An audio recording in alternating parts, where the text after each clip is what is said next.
اللہ تبارک و تعالی نے قرآن مجید فرقان حمید میں سورہ بقرہ آیت نمبر 152 میں ارشاد فرمایا فَاذْكُرُونِی اذکرکم، فرمایا تم میرا ذکر کرو گے میں تمہارا چرچا کروں گا۔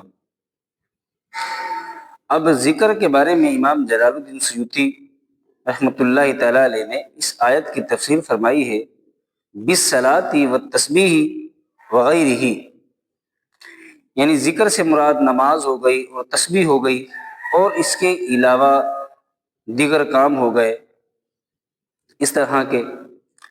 اور پھر آگے امام غزالی رحمۃ اللہ تعالی علیہ نے ذکر کی 3 اقسام بیان فرمائی ہیں۔ فرمایا ایک ہوتا ہے ذکر زبانی، اور ایک ہوتا ہے ذکر قلبی، اور ایک ہوتا ہے ذکر بالجوارح۔ اور اسی آیت کے تحت حاشیہ ساوی جو لکھا ہوا ہے اس میں یہ بات لکھی ہوئی ہے کہ ذکر سے مراد نیکی کی دعوت دینا، توبہ و استغفار کرنا، خطبہ پڑھنا، یہ ساری کی ساری چیزیں اس کے اندر آ جاتی ہیں۔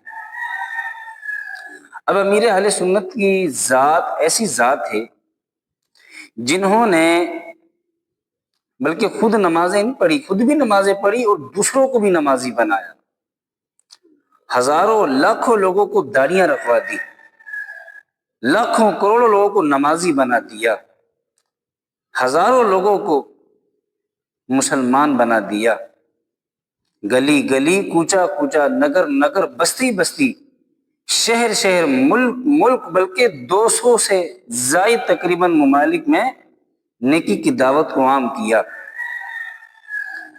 ہزاروں مدارس کھولے کہ جہاں پر اللہ اللہ کا ذکر کیا جاتا ہے، ہزاروں جامعات بنائے جہاں پر قرآن کی تفاسیر پڑھائی جاتی ہیں اور بچوں کو عالم دین بنایا جاتا ہے۔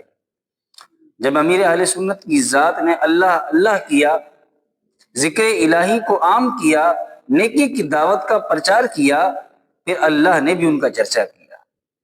اور کیسا چرچا کیا؟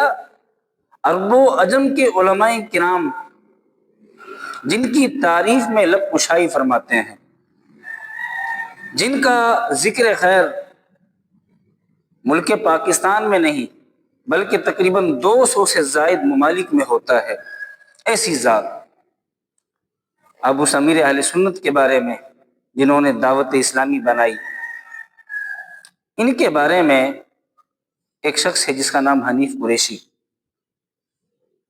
وہ کچھ دنوں سے دعوت اسلامی کو بدنام کرنے پر کوشاں ہے۔ اس کی یہ سوچ ہے کہ میں دعوت اسلامی کو بدنام کر دوں گا، حالانکہ ایسا نہیں ہو سکتا، کیونکہ عزت دینے والی ذات امیر اہل سنت کو، دعوت اسلامی کو اللہ تبارک و تعالیٰ کی ہے۔ عزت بڑھانے سے خود نہیں بڑھتی صاحب، یہ خدا کی عطا ہے جسے چاہے نواز دے۔ اب حالیہ دنوں میں حنیف قریشی نے ایک بیان دیا، کہا کہ دعوت اسلامی والے حضرت عمار بن یاسر رضی اللہ تعالیٰ عنہ کا ذکر نہیں کرتے۔ ہاں میں دکھاتا ہوں تجھے، مدنی چینل پر ایک سلسلہ چلتا ہے، پہلے چلا تھا ہدایت کے ستارے، اس کے ایپیسوڈ نمبر 13 میں حضرت سیدنا عمار بن یاسر رضی اللہ تعالیٰ عنہ کا ذکر خیر کیا گیا۔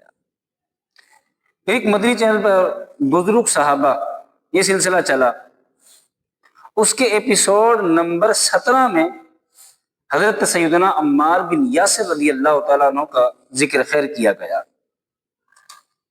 پھر ایک اور سلسلہ چلا ہمارے صحابہ، اس کے ایپیسوڈ نمبر 22 میں حضرت عمار بن یاسر رضی اللہ تعالیٰ عنہ کا ذکر خیر کیا گیا۔ پھر مفتی حسان صاحب کی طرف سے ایک سلسلہ چلا نور علم، نور حدیث، اس کے ایپیسوڈ نمبر 9 میں پورا موضوع حضرت عمار بن یاسر رضی اللہ تعالیٰ عنہ کے ذکر خیر، ان کے فضائل کے بارے میں تھا۔ پھر آگے چلیے، دعوت اسلامی کا ایک فیضان مدینہ ماہ نامہ چھپتا ہے ہر مہینے۔ تو فیضان مدینہ ماہ نامہ 2017 نومبر کے مہینے میں جو چھپا تھا، اس کا اگر صفحہ نمبر 25، 26، 27 اٹھائیں تو وہاں پر بھی حضرت سیدنا عمار بن یاسر رضی اللہ تعالی عنہما کا ذکر خیر کیا گیا ہے۔ پھر سیدی و مرشدی امیر اہل سنت دامت برکاتہم العالیہ نے ایک کتاب لکھی فیضان نماز، جس سے اہل سنت کا بچہ بچہ آشنا ہے، جس سے دعوت اسلامی کی مساجد میں، اہل سنت کی مساجد میں جس سے درس دیا جاتا ہے، اس کتاب کے صفحہ نمبر 327، 328 اور 329 پر حضرت عمار بن یاسر رضی اللہ تعالیٰ عنہ کا تذکرہ خیر کیا گیا ہے۔ بندہ پھر بھی کہے کہ حضرت عمار بن یاسر رضی اللہ تعالیٰ عنہ کا ذکر خیر نہیں کرتے، اور بھائی یہ تو چند مثالیں ہیں جو میں نے آپ کے سامنے ذکر کی، وگرنہ نجی محافل کے اندر تو حضرت عمار بن یاسر رضی اللہ تعالیٰ عنہ کا تذکرہ ہوتا رہتا ہے۔ میرے 2 بیٹے ہیں، ایک کا نام میں نے رکھا ہے معاویہ علی، اور دوسرے کا نام رکھا ہے عمار علی۔ نام تو محمد پکارنے کے لیے عمار، اب جو میں نے نام عمار رکھا ہے یہ اسی امیر اہل سنت دامت برکاتہم العالیہ کی تربیت ہے کہ جنہوں نے ہمیں ذہن دیا۔ ایک بچے کا نام میں نے معاویہ رکھا اور دوسرے بچے کا نام عمار رکھا۔ تو جو دعوت اسلامی کے بارے میں یہ باتیں کرتے ہیں کہ دعوت اسلامی والے حضرت عمار بن یاسر رضی اللہ تعالیٰ عنہ کا ذکر نہیں کرتے، ایسے لوگوں کو شرم آنی چاہیے کہ بندہ پہلے تحقیق کرتا ہے پھر بات کرتا ہے۔ وہ کہتے ہیں نا، جب کتا پاگل ہو جاتا ہے نا، پھر اسے پتہ نہیں چلتا کہ وہ کیا کرتا ہے۔ اسی طرح کا معاملہ کچھ حنیف قریشی کے ساتھ بھی ہوا ہے۔ اب اسے بھی کچھ پتہ نہیں چل رہا، بس اس نے یہ ذہن میں سوار کیا ہوا ہے کہ میں دعوت اسلامی کو بدنام کروں گا۔